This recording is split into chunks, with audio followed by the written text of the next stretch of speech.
성경 말씀 히브리서 11장 1절에서부터 3절까지 말씀입니다. Let us look at Hebrews chapter 11 verse 1 through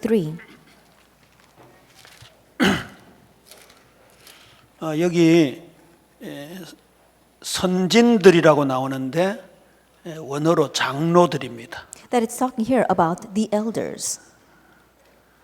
우리 중직자들의 아주 중요한 요절이라고 할 수 있겠죠. In one sense, you can call it a very important verse for our church officers. 히브리서 11장 1절에서 3절까지 합독합니다. Let us read 시작. together. 믿음은 바라는 것들의 실상이요 보이지 않는 것들의 증거니 선진들이 이로써 증거를 얻었느니라. 믿음으로 모든 세계가 하나님의 말씀으로 지어진 줄을 우리가 아나니 보이는 것은 나타난 것으로 말미암아 된 것이 아니니라. 아멘.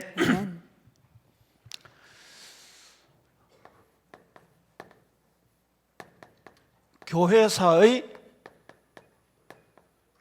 숨은 주역인 중직자들입니다. It's the church officers who are the hidden figures of church history.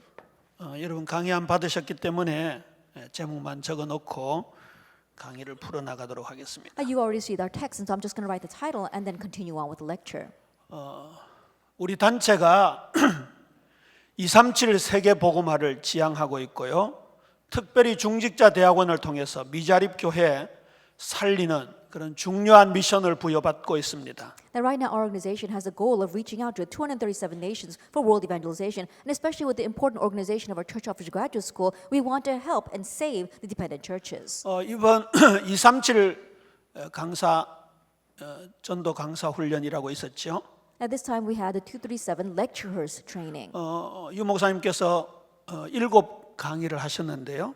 And Reverend, you gave 7 lectures. 거의 대부분 치유에 관한 메시지였습니다. But the majority of those lectures were about healing. 더군다나 앞으로 2회 훈련인 사모님들 여사역자들 중심으로는 집중적인 치유 강의를 하신다고 합니다. And even more so for the second lecture, which is focused on the pastor's wives and the female disciples, he's going to focus more on healing.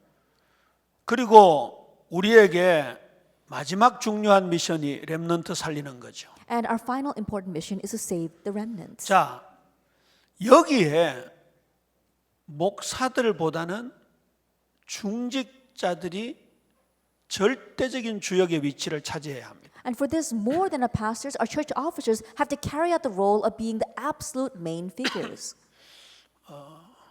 저도 헌금하고 우리 사회하신 손 목사님도 헌금하고 우리 유 목사님도 헌금 많이 하시죠? And I too give offering. Our presider, Reverend Son, he also gives offering, and I'm sure that Reverend Yu also gives offering. 근데 유 목사님 비롯해서 우리 목사들이 노가다 해서 알바해서 모은 돈이 아닙니다. However, for our pastors, including myself and Reverend Yu, we didn't go out and to be lay laborers. We didn't do hard work to gain that money. 전부 성도들이 헌금해서 받은 사례에서 헌금하는 겁니다. That we give our offering out of the salary that we receive that was given to us through the offering of the church members. 목사님들 중직자들 없으면 먹고 살 수도 없어요. And so our pastors, if we did not even have our church officers, we wouldn't be able to make a living. 우리 장로님들, 권사님들, 집사님들 사랑합니다. And so I really love all of our elders, our senior deaconesses, our deacons, as well as our ordained deacons. 또 존경합니다. And I also respect you. 자, 유 목사님께서 우리 중직자 대학원 통해서 미자립 교회 살리자. 그리고 지난 중직자 대학원 강의도 이 중직자들의 헌신에 대한 부분을 집중 강의를 하셨습니다. And Reverend Yu spoke about our church officers, how they really he wants to use them to save our dependent churches. And he also focused on the devotion of the church officers during the pastor's message. 그래서 제가 이 교회 역사 속에서 종교 개혁가들이라든지 또 유명한 전도자들 주위에 어떤 중직자들이 있었을까?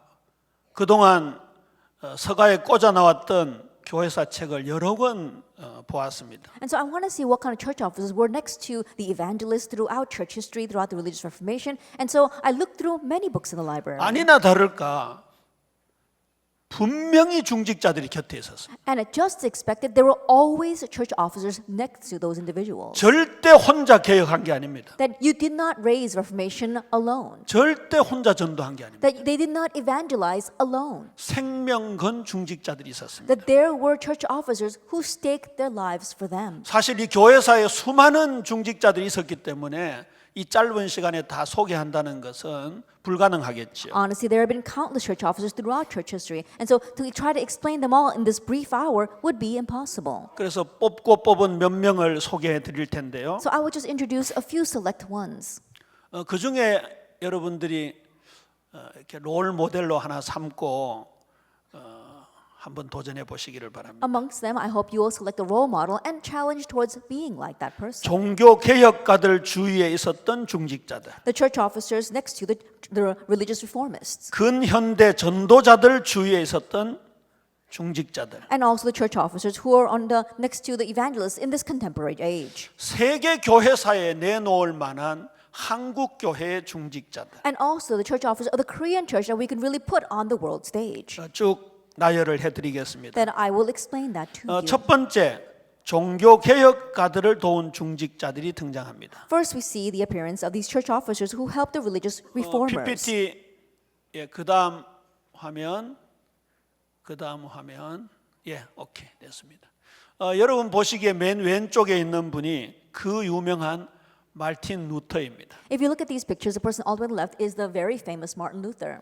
루터에 대해서 유 목사님 통해 여러분들 많이 얘기를 들으셨죠. And through Reverend Yu, I'm sure that you've heard a lot about Martin Luther. 루터를 목숨 걸고 도운 선제후 프리드리 3세라는 분이 계십니다. But there was a prince elector named Friedrich III who staked his life to help Martin Luther. 이 선제후라는 말은 신성 로마 제국의 제후로서 독일 황제의 선거권을 가진 아주 고급 귀족 제후였습니다. That when you say prince elector, that title means that it was given to you by the Roman emperor so that you had the right to vote for the Roman emperor. You were considered a feudal lord. 지금 루터의 종교 개혁을 얘기하기에는 시간이 턱없이 부족하고요. That right now we have so little time to talk about all of Luther's religious reformation. 어쨌든 이 루터가 로마 교황청에 의해 이단으로 정죄되었습니다. However, we saw that from the papacy, he was considered to be a heretic. 로마 황제의 지배를 받던 독일도 역시 그 칙령에 따라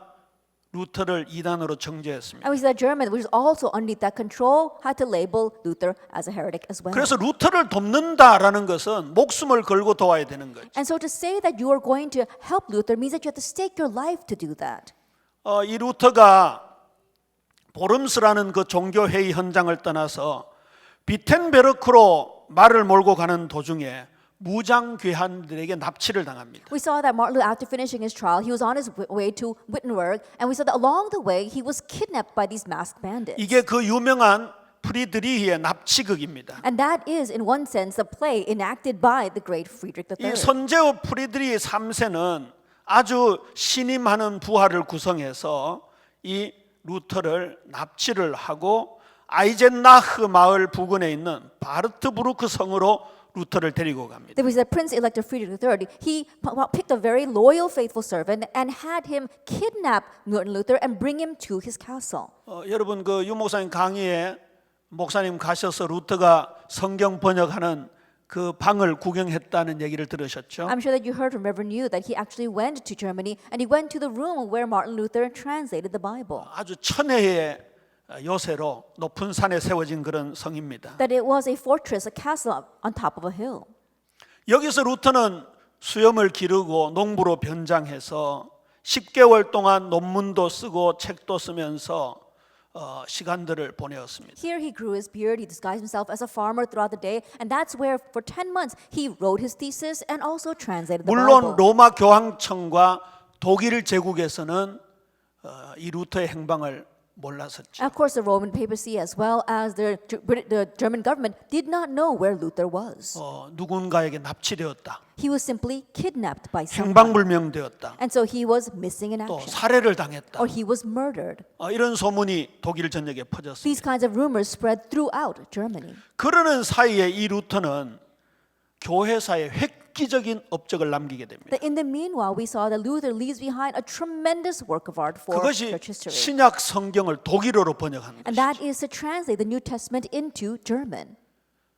라틴어 성경을 독일어로 번역했다는 것은 종교 개혁에 있어서 가장 중요한 업적입니다. And for the Religious Reformation, one of the greatest key points is that he translated the Latin Bible into German. 여러분 아시다시피 당시의 평신도들은 성경 읽는 것을 로마 교황청에서 사제들이 불허했습니다. As you well know, we saw that the Roman papacy, as well as all of the priests, forbade the average person to read the Bible. 쉬 읽을 수 있는 성경이 있다는 것은 종교 개혁의 사상, 복음의 사상이 평신도들에게 들어가는 가장 중요한 통로가 되는 것입니다. But to say that you can have easy access to a translated Bible means that the gospel ideology and the current ideology would be able to easily go into the people. 그러니 목숨 걸고 루터를 보호했던 프리드리히 3세의 업적이라는 것은 절대 간과되어서 안 되는 사건이지. And that is why this great achievement of Friedrich III of kidnapping and protecting Martin Luther is something that we cannot overlook. 그리고 멜란히톤이라는 인물이 있습니다. And there's also a person named Philip Melanchthon. 이분은 루터의 친구이자 동력자로서 루터와 칼빈 사이를 신학적으로 연결해 준 아주 중요한 학자입니다. He's a very important scholar who happened to be Luther's friend, but he also was a bridge between Luther and Calvin. 루터의 견해를 옹호하기 위해서 1521년에 종교 개혁의 원칙을 체계적으로 다룬 신학 총론을 출판한 사람입니다. And he also was the one who in 1521 wrote a general outline of theology and he presented that. 이 멜라니톤은 루터보다는 나이가 적고 그리고 칼빈보다는 나이가 많았습니다. Melanchthon was actually younger than Luther but older than John Calvin. 그러나 이 루터는 멜라니톤을 아버지처럼 존경하고 발 아래 앉기도 주저하지 않을 정도로 이 멜라니톤의 루터를 향한 사랑은 아주 남달랐지요. But we saw that Martin Luther's great love for Melanchthon was the point where he considered and revered him almost like a father and did not hesitate to even sit at his feet. 종교 개혁의 깃발을 들었던 루터의 성격이 짐작이 되지요. And so in one sense you can see what was the character of Martin Luther who raised the flag for the Religious Reformation. 나중에 루터는 멜라니톤에 대해서 이렇게 말하고 있습니다. And later on Martin says of Melanchthon, 나는 거칠고 자만하고 격렬하며 호전적이다. in one sense I am very aggressive and I am very rough around the edges. 나는 수많은 괴물과 악마를 대적해 싸우라고 태어난 사람이다. I was born to fight with demons and against the evil spirits. 그렇기 때문에 거친 숲을 해치고 넝쿨과 가시를 잘라버려 숲을 깨끗하게 하는 것이 나의 임무다. And so my job is to cut down the forest and the briars and the thorns and to clean this place. 그러나 멜라니톤은 부드럽고 친절하게 다가와 씨를 뿌리고 물을 주며 기쁨으로 키우며 섬기는 은사를 받았다. However, Melanchthon received the gift of caring where he can come and sow the seeds in love and to raise them gently in his care. 뒤에 칼빈은 또 반대예요. But Calvin rather was different. 이런 유명한 종교 개혁가들과 그를 돕는 이 중직자들은 이상하게 상반되는 성격을 가지고 있어요. And we saw that strangely, John Calvin and the church officers who supported them, their personalities really seemed the 이 opposite of each other. 멜라니톤은 자신의 안위보다 루터의 안위가 더 중요하다고 생각을 했습니다. Melanchthon thought that Luther's safety was more important than his safety. 두 사람의 만남은 종교 개혁사의 가장 아름다운 우정이라고도 할 수 And in 있겠죠. one sense, their meeting could be considered one of the greatest friendships for the Religious Reformation. 벌써 떴네요. 오케이 맞아요. 그 다음에는 존 칼빈과 기욤 파렐 그리고 데오도르 베자입니다. And then we have John Calvin, Guillaume Farel, and Theodore Beza. 칼빈을 도운 인물 중에 기욤 파렐이라는 분이 있습니다. Among the individuals that really helped John Calvin was Guillaume Farel.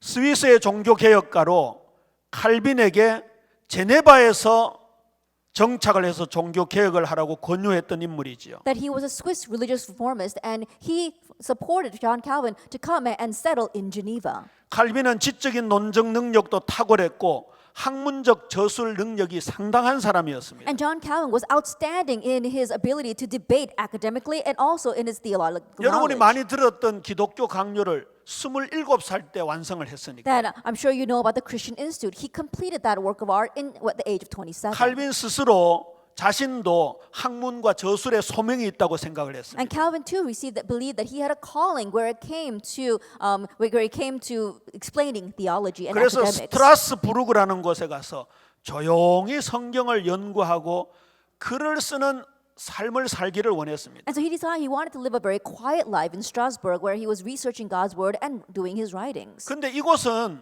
당시에 내전이 있어서 굉장히 위험한 지역이었어요. But it was a very dangerous area because there was an internal struggle there. 그래서 제네바를 거쳐서 우회해서 스트라스부르크로 가려고 했어요. And so he wanted to take a detour around Geneva to reach Strasbourg. 그때 제네바에서 스위스의 종교 개혁을 이끌던 사람이 기욤 파렐이었어요. And the individual that was raising the Swiss religious reformation was 동력자가 Guillaume 필요했겠죠. Farel. He needed a fellow worker. 기독교 강요를 저술했던 칼빈이 그리를 지나간다는 소식을 듣고 이 기욤 파렐이 칼빈을 찾아왔습니다. And hearing that John Calvin, who had written the Christian Institute, was passing through Geneva, he went to go see him. 이 제네바에서 스위스 종교 개혁을 위해서 같이 힘을 써달라. And he said, why don't you join forces with me for the religious reformation here in Geneva in Switzerland?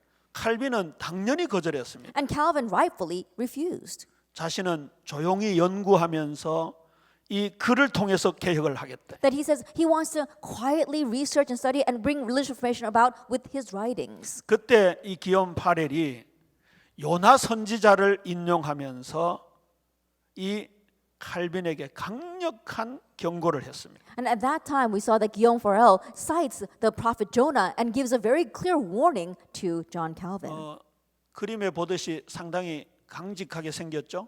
If you look even in the picture, he seems very strict and 두 stern. 분 다 수염이 있습니다만 아마 칼빈은 저때 젊은 시절이라 저렇게 수염이 길지는 않았을 거예요. And even though they were quite both young, I don't believe that Calvin's beard was that long at that time. 의자에서 벌떡 일어나서 긴 수염을 쓰다듬으면서 선지자적 권위로 엄히 책망을 했습니다. And so, jumping out of his chair, he stroked his beard and he says, with my right as a prophet, I'm going to chastise you. 굉장히 강력한 어조로 말했겠죠. And he spoke with very harsh words. 그대는 휴식 이외에 아무것도 생각하지 않는구려. It says that you should not think of anything else. 공부에만 온 정신을 쏟는구먼. It says that you are only focused on your studies. 그렇다면 전능하신 하나님의 이름으로 말하노니 Then if that is so, I speak in the name of the Lord God Almighty. 하나님의 부르심에 귀를 기울이지 않는 한 If you do not turn your ear to God's calling, 나는 하나님께서 그대의 휴식과 공부를 저주하기 바라오. then I'm going to curse your rest and studies. 내 말 잘 알아들어서 Do you understand my words? 그렇게 압박을 했습니다. That's how he pressured him.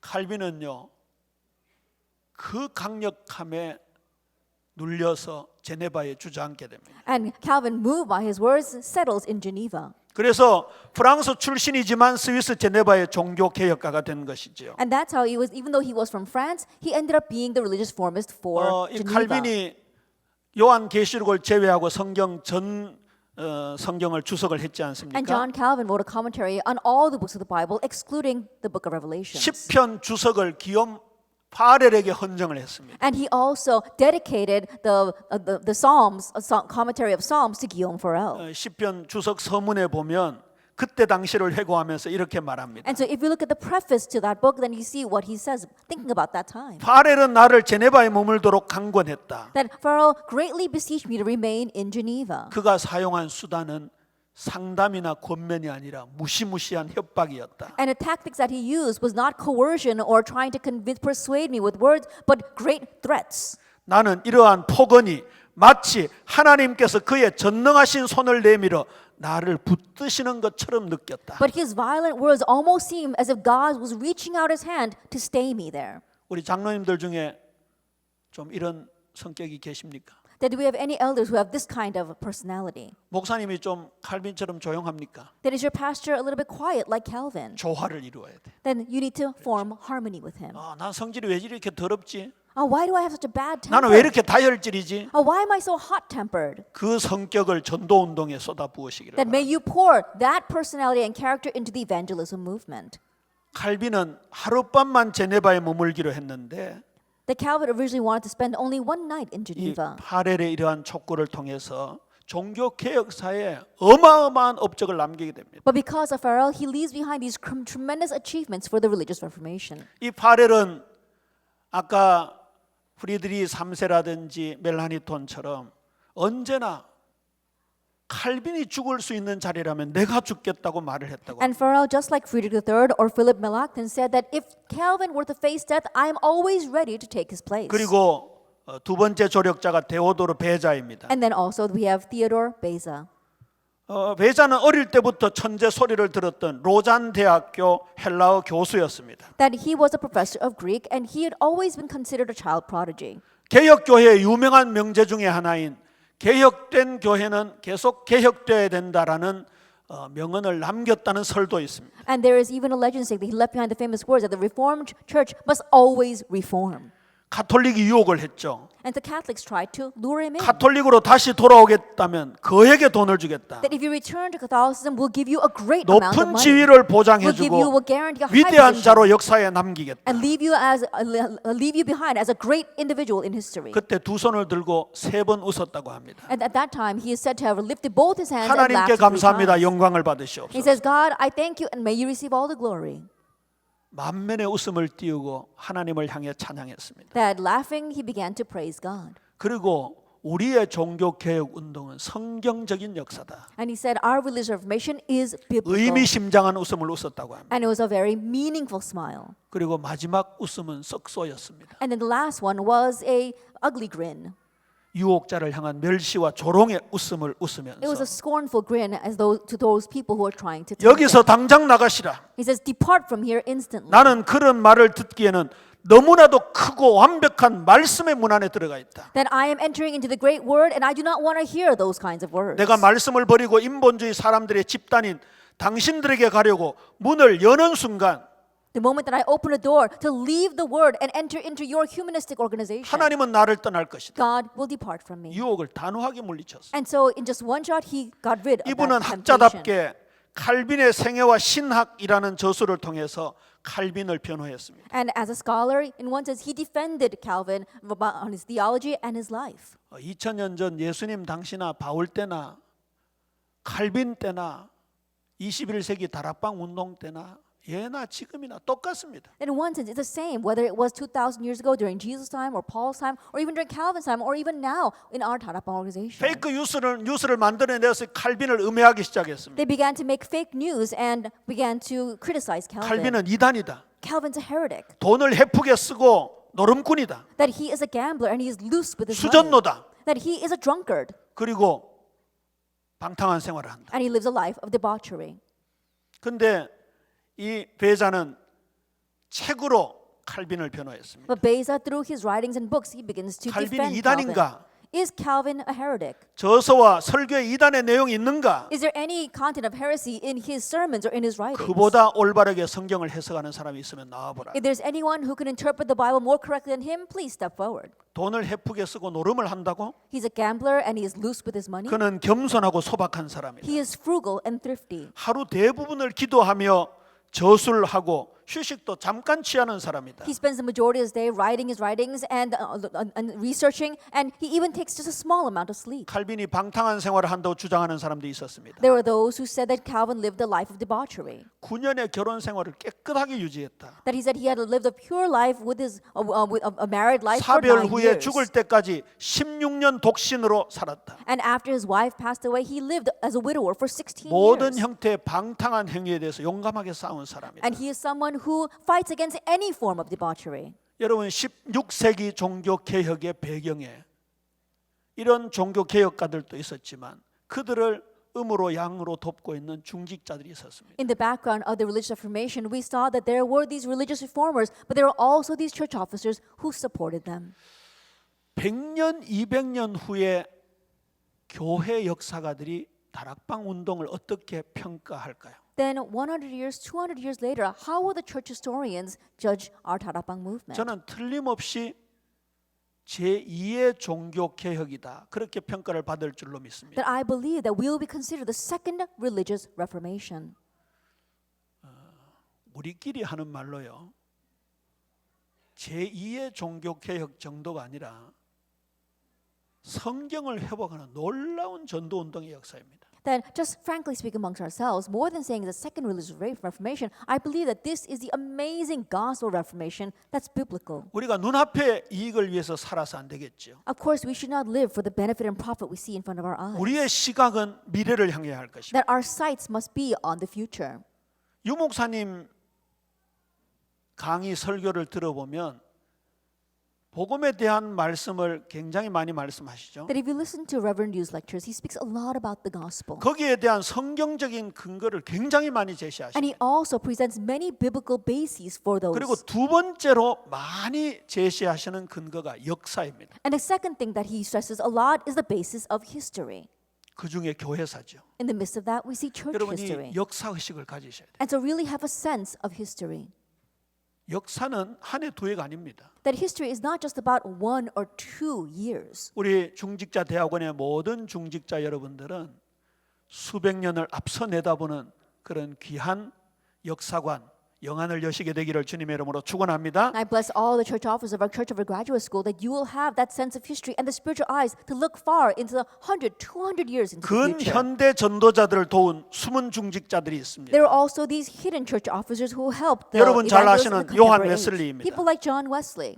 이 요한 웨슬리에게는 찰스 웨슬리라는 동생이 있습니다. And John Wesley had a younger brother named Charles Wesley. 거의 쌍둥이처럼 닮았죠. They almost looked like twins. 이 찰스 웨슬리는 만입이 내게 있으면 그 입 다 가지고 그 찬송 만든 분입니다. And Charles Wesley is also the author of the hymn "Oh, for a thousand tongues to sing." 우리는 그 정도 알고 있지만 그의 업적은 우리가 아는 것보다 훨씬 더 크다고 합니다. That may be the extent of how we know him, but his achievements were so much greater. 찰스의 찬송이 없었다면 요한 웨슬리의 전도 운동도 없었을 것이라는 것이 교회 역사가들의 평가입니다. And we see that many church historians say that if we did not have Charles Wesley's hymns, we would not have had John Wesley's Reformation. 지금은 많이 변질되었지만 원래 감리교의 출발은 굉장히 복음적인 출발이었습니다. Even though it's deteriorated a lot these days, we saw that the start of the Methodist Church really was gospel oriented. 그 감리교의 출발이었던 옥스퍼드 대학의 홀리 클럽의 창시자도 찰스 웨슬레였습니다. And the founder of the Oxford Club, which also became the basis for the founding of the Methodist Church, was by Charles Wesley. 영국 18세기 부흥 운동은 조지 휘필드와 찰스 웨슬리와 존 웨슬리의 합작품이다. 그렇게 결론을 내립니다. And they come to the conclusion that the religious reformation raised up during the great revivals raised up during the 18th century was the collaborative efforts of John Wesley, Charles Wesley, and George Whitefield. 형 요한이 독선적이고 엄격하며 이성적인 사람이었다면 If John Wesley in one sense was very strict and very rational, 찰스는 활달하고 따뜻하고 감성적인 사람이었다고 합니다. Charles Wesley was very active, very emotional. 그래서 and warm. 많은 사람들을 형에게 데리고 와서 복음을 듣게 했고요. And so he brought many people to his older brother to make them hear the gospel. 그의 업적은 무엇보다도 아름답고 감미로운 찬송가에 있었습니다. And we saw that a lot of his works remain as these beautiful hymns. 약 7천여 편의 찬송을 만들었는데요. That he wrote over 7,000 hymns. 매우 논리적이고 때로는 이해하기 어려운 이 요한 웨슬레의 설교를 알기 쉽게 전달했다고 합니다. And so through those hymns, he allowed people to easily understand John Wesley's sometimes very strict and high-level logical sermons. 나중에 이 웨슬레 형제를 통해서 복음을 받은 사람들 이렇게 물어봤다고 합니다. And later on, they asked people who received the gospel through these two brothers, 당신은 언제 감동을 받았나? when were you moved? 어떻게 회심을 했냐? How did you come to the Lord? 오히려 형 요한 웨슬레보다 동생 찰스 웨슬레의 찬송을 들으면서 마음의 문이 열렸다고 고백한 사람이 훨씬 더 많았다고. But rather, there were many more people who said their hearts were opened as they listened to the hymns of Charles Wesley rather than the strict sermon of John Wesley. 이제 미국으로 넘어갑시다. Let's move on to America. 미국에는 1차, 2차, 3차 대각성 운동이 있었습니다. That we saw that there were these three great revival movements in America.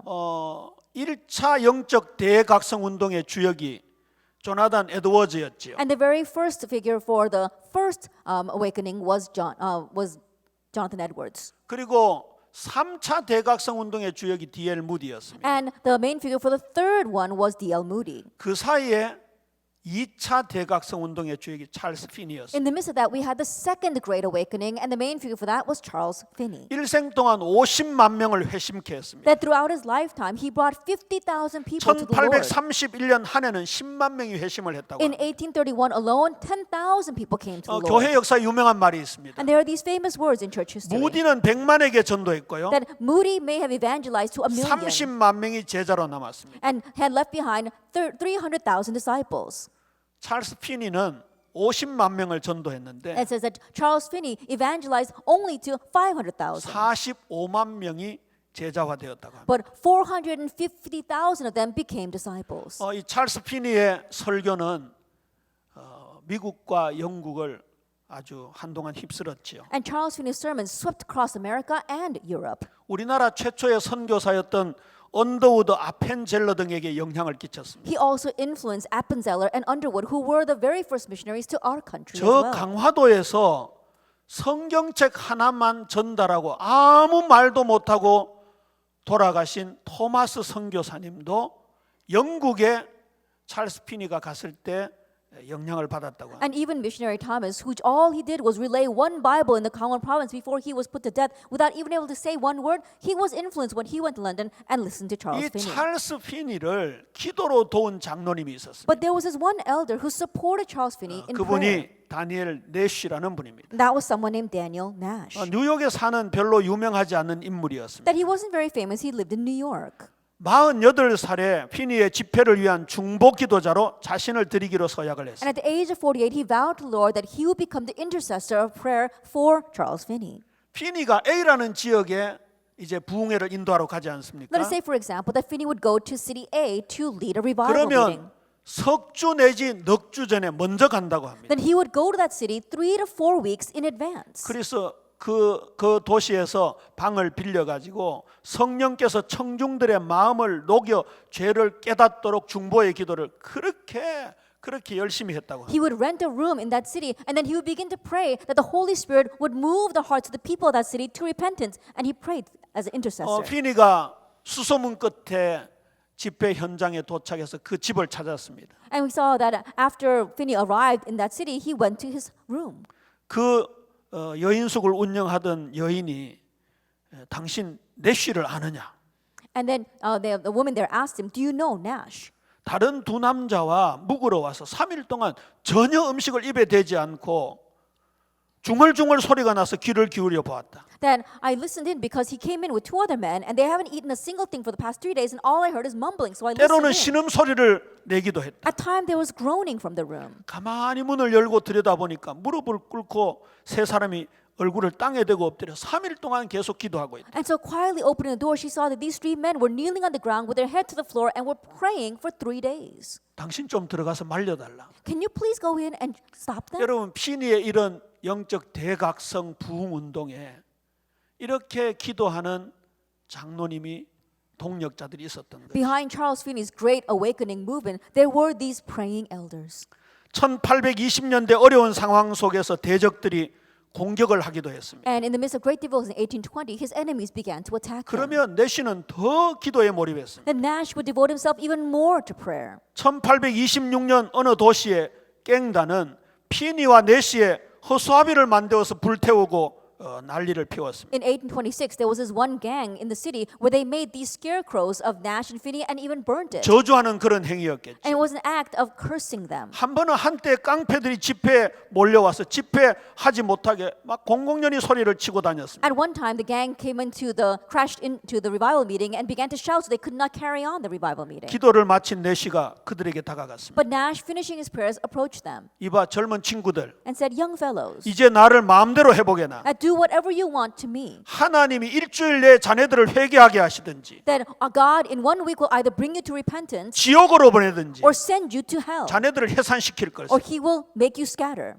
주께서 나의 하나님이 분명하실진데 분명히 그렇게 될 것을. The Lord my God has absolutely heard, and He will do that." 어떤 역사가 일어났겠습니까? And what do you think happened afterwards? 피니의 집회 와서 두목이 회개하고 예수님 영접했어요. That coming to Finney's revival meeting, the head of that group 한 주 안에 accepted 그의 Jesus Christ. 부하들 모든 갱들이 예수님 영접했어요. And in just 1 week, all the members of the gang accepted Jesus Christ.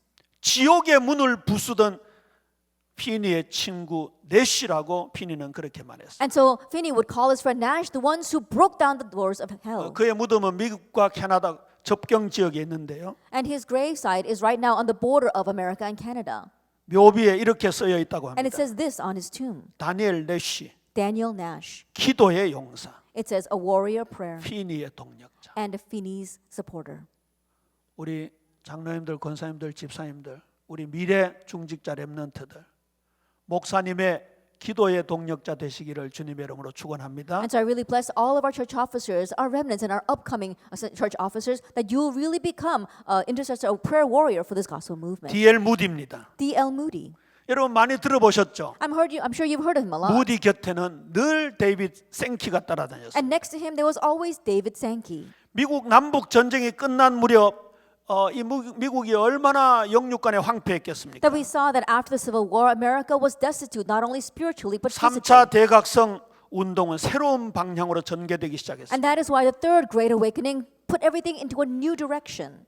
먼저 정착한 청교도들은 성경에 나오지 않는 단어나 말을 사용해서 찬송을 만드는 것을 극렬하게 반대했다고 합니다. That the Puritans who first settled America, they did not want you to sing any hymns or praise that did not use the words that came from the 그러나 Bible. 이미 영국에서 찰스 웨슬레의 찬송이 미국으로 많이 건너오는 그런 무렵이었어요. But already there was a trend where Charles Wesley's hymns were crossing over from England to America. 그래서 남북 전쟁 이후에 상처를 받은 미국 국민들에게 그 상처를 치유할 수 있는 것이 찬송이었다. 그렇게 생각을 하게 된 거죠. And that's why they came to think that the only thing that can heal the hearts of the American people after the Civil War was through hymns. 19세기 후반 가장 위대했던 부흥사 무디 곁에는 항상 생키가 팀을 이루어 엄청난 역사를 만들어내었습니다. And so next to him, D.L. Moody, who was a great revivalist in the latter half of the 19th century, there was always David Sankey. 그들의 첫 만남은 1870년도였습니다. That their first meeting was in the 1870s. 인디애나폴리스에서 열린 부흥회 때였습니다. It was during a revival in Indianapolis 무디가 간이 연단을 만들었습니다. that we saw that Moody, he had made the small stage. 그리고 31세에 국세청 공무원이던 이 생키를 위에 올려서 찬송을 부탁했습니다. And he asked Sankey to stand up on the stage and to sing. 정말 뛰어난 목소리의 소유자였던 생키는 무디의 부탁대로 찬송을 부르기 시작했습니다. And Sankey truly had an outstanding voice, and because of Moody's request, he began to sing. 여러분 무디의 전도와 또 생키의 복음의 열정을 통한 그의 찬송은 어떤 영향을 끼쳤겠습니까? And what kind of influence came about through Moody's gospel influence as well as Sankey's passion for the gospel through his hymns? 지금처럼 이렇게 뭐 MP3 잘 된 시절이 아니었을 것이죠. It wasn't a time where we had these great kinds of amps and sound system. 그러나 그들의 그 육성의 찬송은 인디애나폴리스 온 지역을 울려 퍼졌습니다. But they said that his singing spread throughout the entire city of Indianapolis. 수많은 사람들이 그 찬송에 이끌려 모여들었습니다. And countless people heard that singing and came to him. 무디는 강렬한 짧은 메시지를 했습니다. And Moody gave a very strong but very brief 그런 message. 식으로 무디와 생키는 미국과 유럽을 지나다니면서 복음을 전했죠. In that way, Moody and Sankey spread throughout America and Europe proclaiming the gospel. 국세청 공무원이시면서 목소리 좋은 분 계십니까? Is there anyone here who happens to be a public servant but has a very good voice? 찬양의 동력자들이 되시기를 바랍니다. Then may you become our colleagues of 이 prayer. 두 사람의 만남은 서로에게 큰 축복이 되었습니다. And so their meeting actually was a great 그 blessing 알찬 for both of 열매는 them. 극대화될 수밖에 없었습니다. And their fruits multiplied because of that. 생키는 평생 1200편 가량의 찬송을 작곡했습니다. And Sankey, he wrote 1,200 hymns. 나 주의 도움 받고자 It says, I seek the Lord's help. 십자가 군병되어서 It says, soldiers of the cross, 주 날개 및 내가 평안히 쉬네. that under the wing and shadow of his 주옥 wings. 같은 생키의 작품들입니다. And these are all his hymns. 19세기 수많은 영혼들이 무디의 쉬운 설교를 통해 예수 그리스도의 복음을 들었습니다. And countless people in the 19th century were able to listen to his D.L. Moody's simple sermon and believe in Jesus 부한 Christ. 사람이나 가난한 사람이나 The rich and the poor, 때로는 귀족들 앞에서 or in front of the nobility, 영국 빅토리아 여왕 앞에서 in front of Queen Victoria. 무디는 힘차게 설교했습니다. And Moody passionately gave his sermon. 생키는 뜨거운 찬양을 드렸습니다. And Sankey gave his fervent praise. 생키의 찬양의 무디도 눈물을 흘렸다고 합니다. And they said that Moody even shed tears listening to 그러니 그 Sankey's 영적 praise. 시너지 효과가 얼마나 And so can 대단했겠습니까? you imagine how great was that synergy effect, that spiritual synergy effect? 이제 한국 교회사입니다. Now Korean church history. 주기철 목사님, 손양원 목사님 같은 분들은 세계 교회사의 길이 남을 위인들이죠. Reverend Jugichul, Reverend Son Yang-ho, in one sense, they are going to leave their name behind in church history, in the world church history. 우리 한국 교회사의 장로님 두 분을 소개해 드립니다. And I want to introduce to you two elders in our Korean church. 이분들도 세계 교회사에 길이 남을 만한 분들입니다. I believe that they too will leave their mark in world church history. 그 첫 번째 인물이 전북 김제 금산교회 조덕삼 장로님입니다. The very first would be Elder Cho Deok-sam of the Kimjae Kumsan Church. 19세기 말이니까 아직도 양반과 상놈이라는 신분차와 봉건적 유교 문화가 한국을 지배하고 있었겠죠. It was the end of the 19th century, and so at that time, feudalism was still rampant in Korea. There was a nobility as well as the peasants. 이때 이 보수적인 문화를 뛰어넘어 헌신과 섬김의 본을 보여준 분이 금산교회 조덕삼 장로님입니다. But at this time, we saw that transcending all of that, all that class and stratus, we saw that he became a model for the Korean church. 조덕삼 장로님은 굉장히 부자로 이 마을의 유지였습니다. That Elder Cho Deok-sam was a nobleman. He was very wealthy in that village. 나중에 목사가 된 이자익은 그 집에 마부로 일하던 머슴이었습니다. But Reverend Lee Jae-ik happened to be a stable boy in his 이 home. 두 사람이 어떻게 신분의 차이를 극복하고 교회를 세웠을까요? And so, how could these two people go beyond their class restrictions and raise a 1904년 church? 봄에 말을 타고 전주에서 정읍으로 왕래하며 복음을 전하던 미국 선교사님 테이트 선교사님이라는 분이 계십니다. In 1904, there was this missionary named Louis Boyd Tate who would ride a horse and go throughout all the Jeonbuk region proclaiming the gospel. 그 사이 지점이 이 용화 마을이었다고 합니다. And the place that he happened to pass to was this village in Yonghwa. 선교사님이 볼 때 아주 이 사교가 심하고 우상 숭배가 심한 지역이라 교회를 세우고자 하는 마음을 먹었겠죠. And the missionary, seeing that the idolatry was very rampant there, decided he wanted to raise a church there. 그래서 가장 큰 부잣집인 조덕삼 집에 들어가게 된 거예요. And so he went to the largest house he could find there, and that happened to 그래서 be the house of 말을 Cho Deok-sam. 맡기고 하룻밤 묵었습니다. And so he stabled his horse there and stayed one night. 그 지역을 순회하던 테이트 선교사님을 본 조덕삼 장로가 이렇게 물었습니다. And Elder Cho Deok-sam, who happened to see that missionary, said to him, 그렇게 살기 좋은 당신 나라를 포기하고 왜 이 가난한 조선 땅에 왔는가? that why did you give up your land where living there would be so convenient and come to this poor land of Chosun? 그러자 테이트 선교사님이 하나님의 특별한 사랑 때문입니다. And missionary Tate 하다고 했어요. replied, it's because of God's special love. 유교 정신에 투철했던 보수 집안의 조덕삼은 헌신의 삶을 살기로 한 테이트 선교사님의 믿음에 감동하고 사랑채를 내어주어 예배당으로 삼고 예배하게 했습니다. And so Cho Deok-sam, who had grown up with a Confucius background, was so moved by the words of missionary Tate that he decided he too wanted to devote himself to this life, and he even offered up a place 이것이 that could become a church. 금산교회의 출발입니다. That was the founding of the Kumsan Church. 여기에 이자익이라는 젊은 아이가 오게 되죠. And there a young man named Lee Jae comes. 10대 중반에 경남 남해 고향을 떠나 여기저기로 다니다가 드디어 김제 금산리에 도착을 했습니다. As a teenager, he left his home and he wandered throughout the provinces and finally arrived in this Kimje province.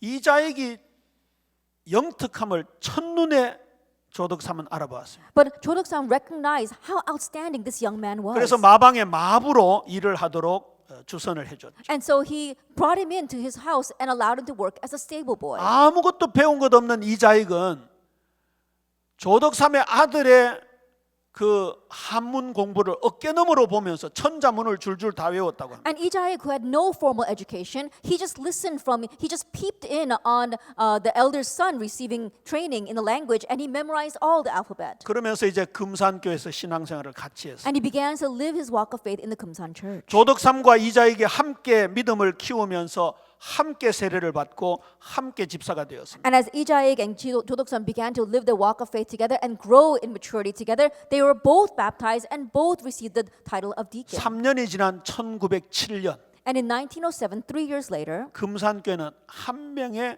장로 투표를 했습니다. Kumsan Church begins to take a vote for one elder. 묘하게도 두 사람이 후보에 올랐습니다. And strangely, two people were the 신분의 candidates. 양극화가 뚜렷했던 그 시절 주인과 머슴이 경쟁한다는 것은 상상할 수도 없었던 일이겠지. At a time where there was such a clear distinction between the classes, there was no way that people of two different classes could be competing for the same position. 일단 조덕삼은 이자익보다 나이가 15세나 많았습니다. That first of all, 조덕삼 was 15 years older than 그리고 이자익, 최고의 부자였습니다. and he was the wealthiest man in 인품이 that place. 훌륭했습니다. He was renowned, his personality, 금산교회 예배당을 제공할 to 정도였잖아요. the point where he even supplied the sanctuary for the Kumsan church. 당연히 조덕삼이가 장로가 돼야 되겠죠. So naturally, he should become the elder. 그런데 투표 결과는 놀라웠습니다. But the results of the vote was amazing. 머슴 이자익이 주인을 누르고 장로가 되었습니다. The stable hand, 이자익, overcame his owner and became 성도들이 the elder. 술렁이기 시작했습니다. And so then the church members began to talk about 양반 themselves. 신자들이 충격을 받았습니다. And so, especially the believers who were of nobility, were 조덕삼의 shocked. 가족들도 황당했겠지요. Even I'm sure that 조덕삼's family members were appalled by it. 그때 조덕삼이 테이트 선교사님에게 발언권을 얻습니다. But at that time, we saw that 조덕삼, he said something to the missionary Tate. 나지막한 목소리로 겸손하게 말을 합니다. In a very quiet and humble voice, he says 우리 금산교회 성도들은 참으로 훌륭한 일을 해냈습니다. that the members of our Kumsan church truly are renowned. 저희 집에서 일하는 이자익 집사는 저보다 신앙의 열의가 대단합니다. At Deacon Ijai, who works in my family, he has greater faith than I do. 그를 뽑아주셔서 참으로 감사합니다. I'm so thankful that you have appointed him. 비슷한 시기에 서울 연동교회에서는 어떤 일이 일어난지 아십니까? In a very similar time, do you know what happened at the Seoul Yeondong Church?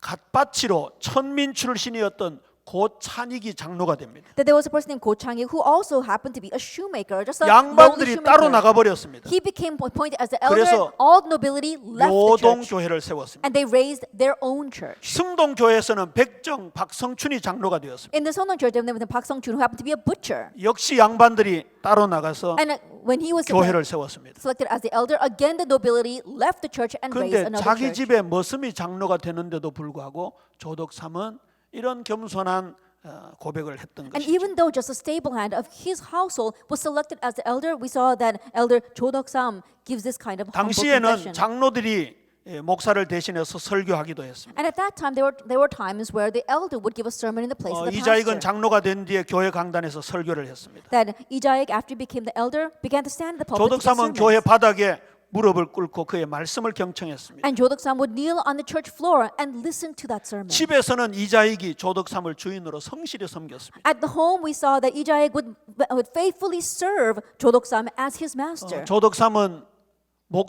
장로로서 섬기고 그리고 나중에 평양신학교에 신학 공부를 할 수 있도록 학비와 생활비 지원도 아끼지 않았죠. But in the church, we saw that Jo Dok-sam would humbly serve Ijai, and later he would support him to study theology in the Pyongyang Seminary. 3년 후에 조덕삼도 장로가 됩니다. And then 3 years later, Jo Dok-sam also became appointed as the 신앙생활을 elder. 잘했을 뿐만 아니라 유광 학교를 설립해서 한글 교육과 성경 교육을 백성들에게 시켰습니다. Not only did he live his walk of faith well, but he also established a school so that he can really educate the people of Korea in the language and in faith. 3.1 운동이 일어나던 해 1999년 12월 17일 52세로 하나님의 부르심을 받습니다. And in 1999, at the age of 52, he passed away. 마지막 유언을 이렇게 합니다. And his last will and testimony: 절대로 우상 숭배하지 마라. do not serve idols. 절대 제사 지내지 마라. Do not perform ancestral rites. 예수 잘 믿고 천국에서 보자. Believe in Jesus, and I'll see you in heaven. 가족들에게 말합니다. He said to his family, 너희들은 내 대를 이어 이 목사님 잘 섬겨라. that carry out my line and serve this pastor well. 교회를 잘 지켜라. Serve the church. 이때 가장 많이 통곡한 사람이 이자익 목사였다고 And they 합니다. say that the one who wept the most at his death was Pastor Lee Jae-ik. 한국 교회사에 빼놓을 수 없는 인물이 있습니다. There's another individual in Korean church history. 바로 대구 서현교회 정규만 장로님이죠. It's Elder Chung Kyuman of the Daegu Seoyeon Church. 서현교회는 뭐 여러분 아시다시피 그 어디입니까? LDS 호텔 맞은편에 있는 큰 석조 건물이지요. And the Seoyeon Church, as you well know, is still here in Daegu. 정규만 장로님은 그 석조 건물로 예배당을 지을 때 건축위원장을 했습니다. And Elder Chung Kyuman, he was in charge of the construction when they constructed that.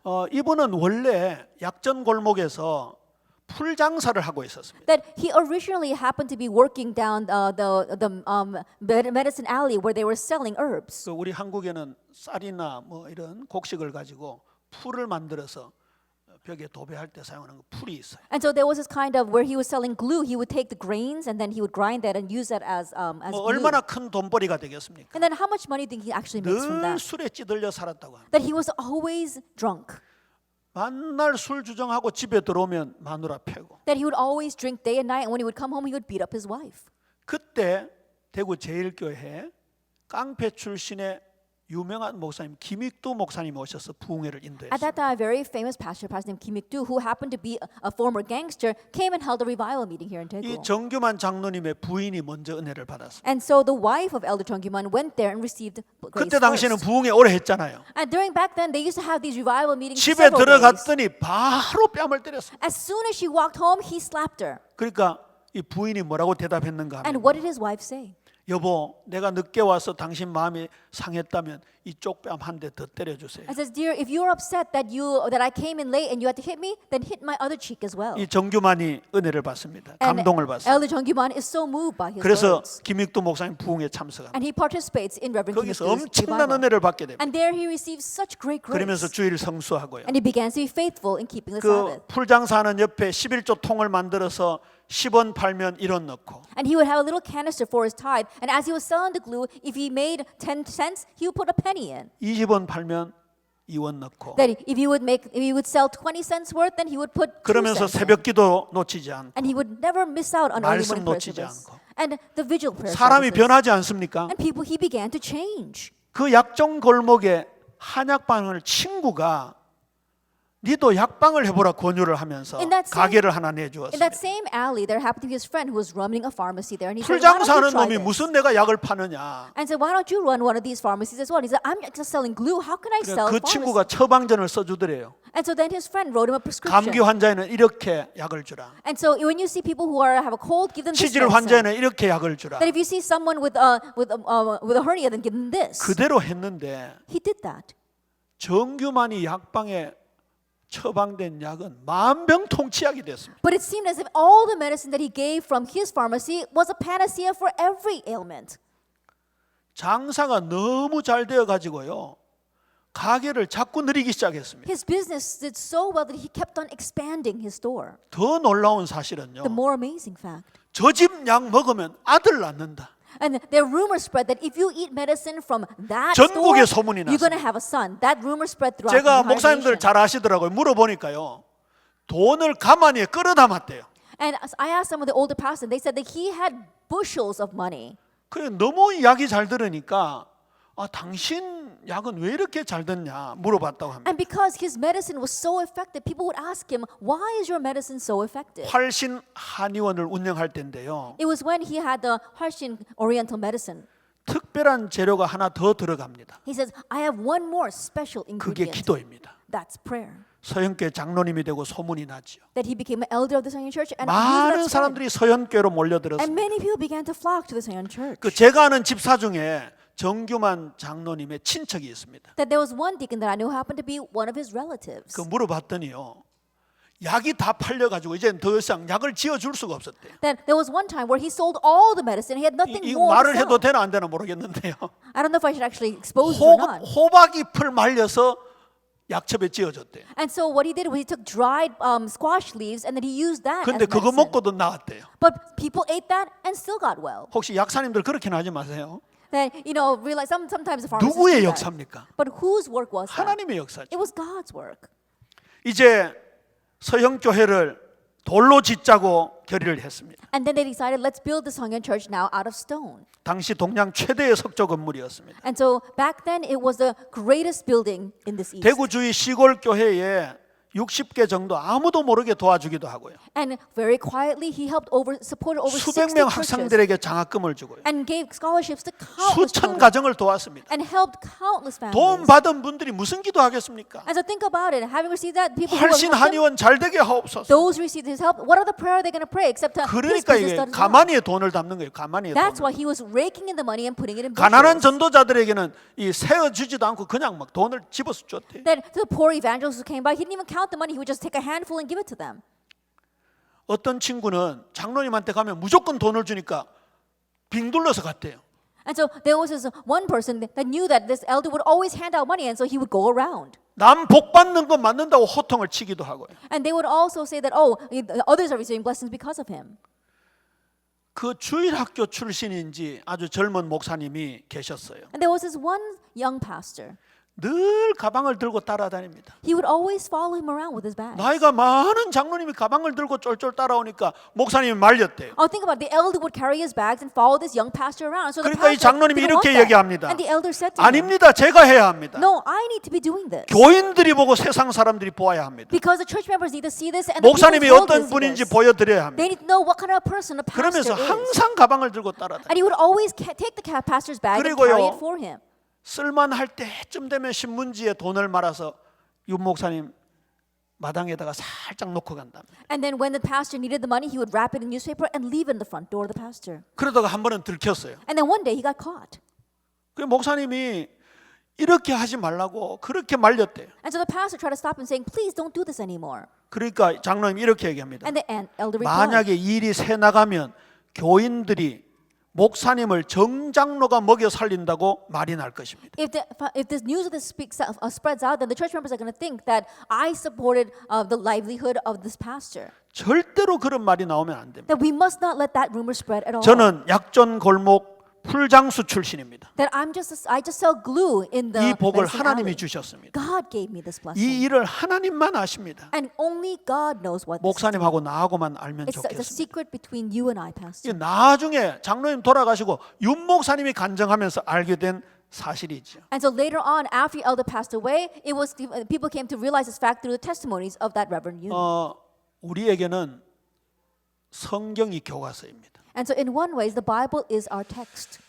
초대교회 바울을 도운 중직자들이 있습니다. That they were the church officers who supported Paul, 루디아와 베베입니다. Lydia, and Phoebe. 그들은 보호자라는 이름으로 불리워졌습니다. They were called fellow 이 workers. 보호자라는 헬라어 단어는 프로스타티스라는 They 단어인데요. were called patrons. In Greek, it's 주로 prostatis. 남성에게 사용되는 단어. Usually, it's a word used for men. 어려울 때 위급할 때 도와주는 후원자, 조력자라고 할 수 They're 있죠. patrons or guardians who help people in times of hardship. 여러분 사도행전 16장에 보면 루디아가 나오지 If you 않습니까? look at Acts 16, we see Lydia. 자주장사 루디아라고 나옵니다. She was a seller of purple cloth. 그 자주라는 말이 한문으로는 붉은 비단이라는 뜻이죠. That when you say purple cloth, it actually means scarlet silk. 근데 그게 원어가 토가입니다. 토가. And if you look there, it talks about the toga. 이것은 자주색에 가까운 비단인데요. And in one sense, it was a silk that was very close to 오직 crimson. 황실에서만 사용하는 비단입니다. But it's a scarlet color that can only be used in the royal palace. 전에 제가 그 사극을 하나 봤는데요.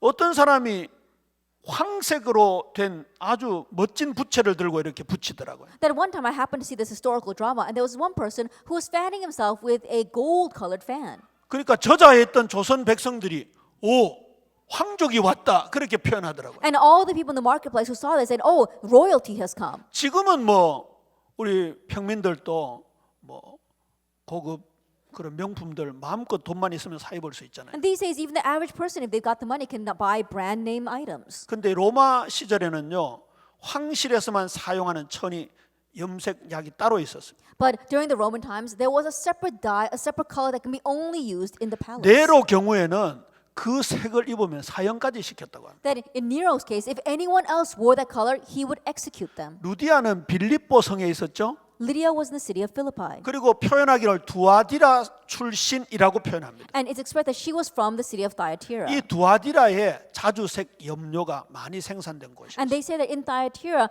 they would have a lot of this crimson, this silk color. 뮤렉스라는 뿔소라가 있어요.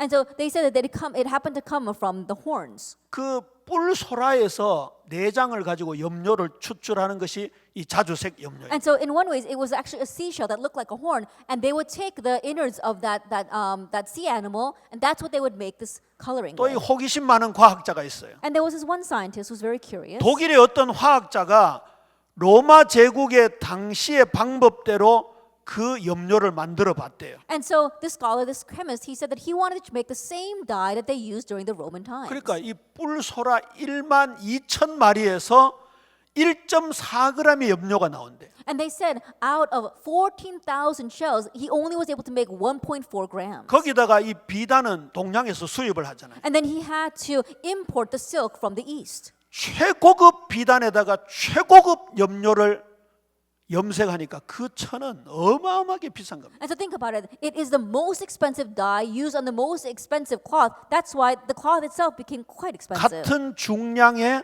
금보다도 비쌌다고 합니다. They said that it was more expensive than its weight in gold. 서문시장 비단 장사 왕서방이 아닌 거죠. And so he's not just happened to be the silk trader in the back alley. 이 사람이 바울을 통해 복음을 받았습니다. She received the gospel through Paul. 나를 주 믿는 자로 알거든 내 집에 들어와 유하라. If you take me to be a follower of the Lord, then come and stay in my home. 여기 유하라라고 쓰여진 이 단어는요, 일주일이든 한 달이든 몇 년이든 원하는 대로 우리 집에 머물러라. Then when you say come stay in my home, it's 1 day, 1 week, 1 year, as much as you want, as long as you want, stay in my home. 바울과 실라가 한 팀이었죠. Paul and Silas were one team. 제자 디모데가 있었죠. And there had the disciple Timothy. 사도행전을 기록한 누가가 있었죠. And also Luke, who recorded the book of Acts. 장정 4명을 몇 년이든 유하라 할 정도로 이렇게 전도자를 섬긴 사람입니다. That she was someone who served the evangelists and was able to support these 4 adult men for as long as they wanted. 브리스길라 아굴라는 동력자로 칭함을 받았죠. Priscilla and Aquila were considered to be fellow workers. 함께 일하는 사람이라는 뜻입니다. That means that they worked together with them. 이분들의 초대교회 로마서 16장의 인물들의 대부분 특징이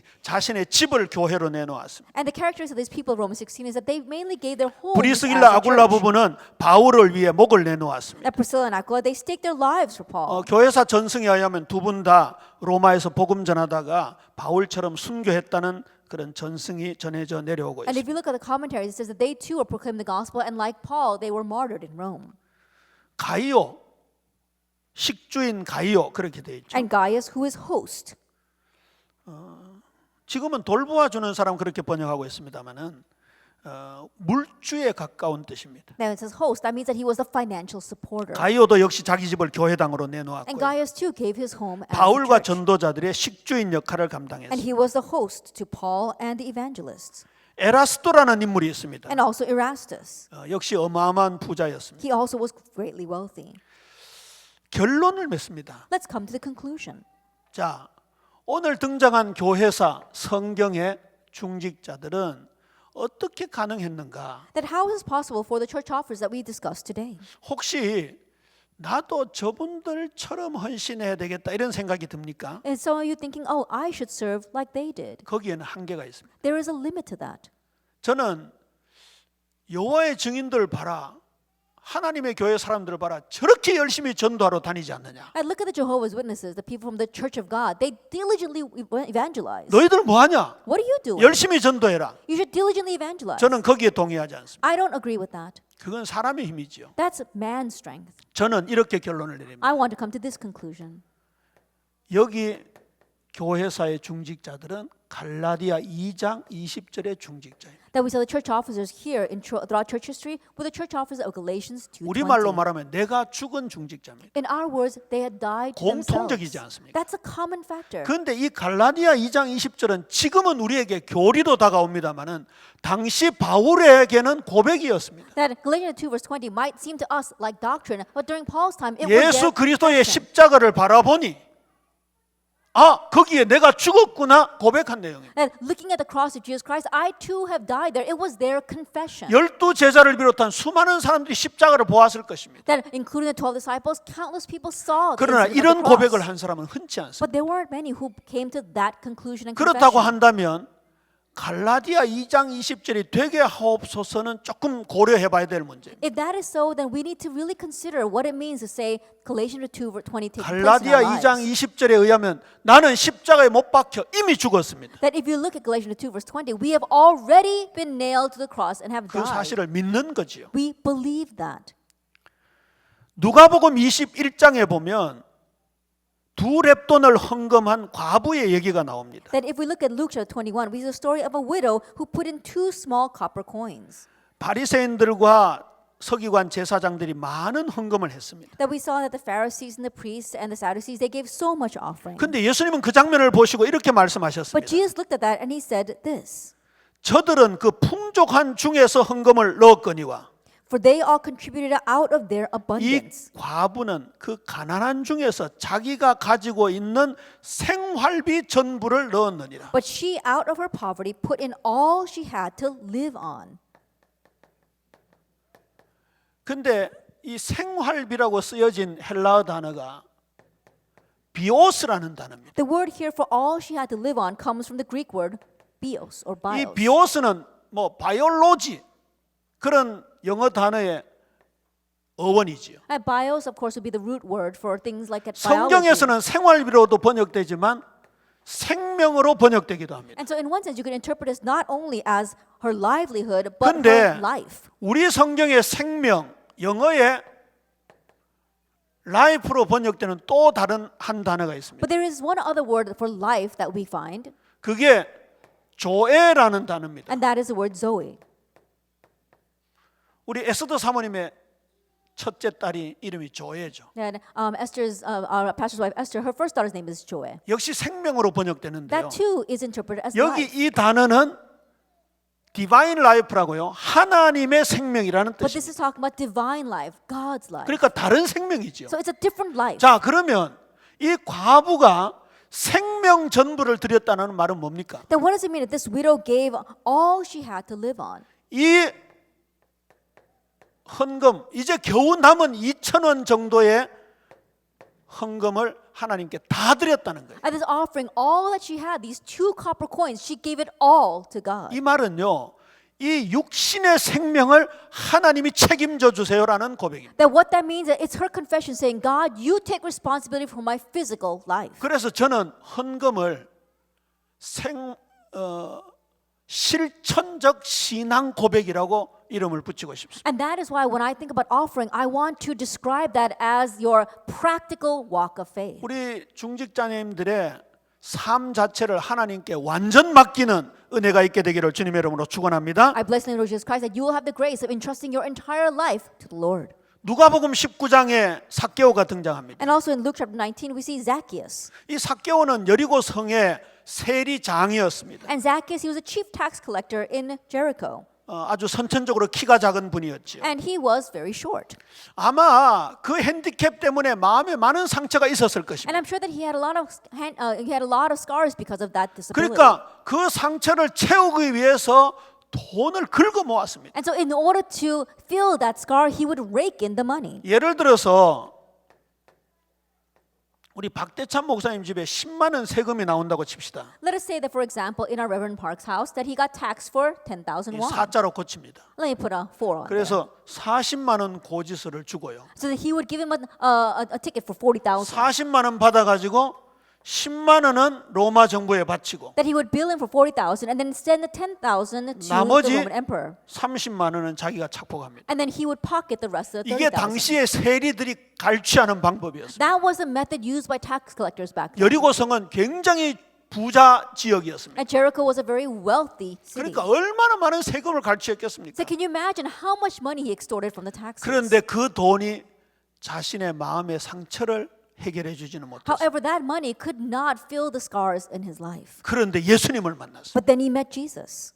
뽕나무 위에 올라가서 예수님을 만났죠. He had climbed up a sycamore tree and he met 삭개오에 Jesus. 내려오너라. He said, Zacchaeus, come down today. 내가 오늘 내 집에 유하여야 That 되겠다. I must come and stay at your house today. 그러니까요, 삭개오가 뭐라고 합니까? And so what does Zacchaeus say? 주여 보시옵소서. Behold, Lord, 내 소유의 절반을 가난한 자들에게 나누어 주겠습니다. the half of my goods I give to the poor.